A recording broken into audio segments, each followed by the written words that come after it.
আপনারা এই স্ক্রিনে যে লোকটিকে দেখতে পাচ্ছেন তাকে তো কম বেশি আপনারা সবাই চিনেন। আজকে সকালে যখন একটি কল আসলো, তারপর থেকে আর বুঝে পাচ্ছিলাম না কেমনে যে কি হয়ে গেল। তার সাথে প্রায় দীর্ঘ 5 বছর বরুণা মাদ্রাসায় থেকে একই সাথে লেখাপড়া করেছি, একই ডেস্কে বসেছি, একই সাথে খেয়েছি, একই সাথে খেলাধুলা করেছি, আবার একই সাথে ঘোরাফেরাও করেছি।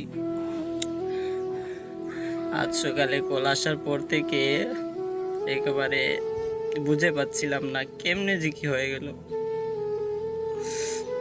তার জন্য সবাই দোয়া করবেন। আসলে আপনারা কি বুঝছিলেন সে মরে গেছে?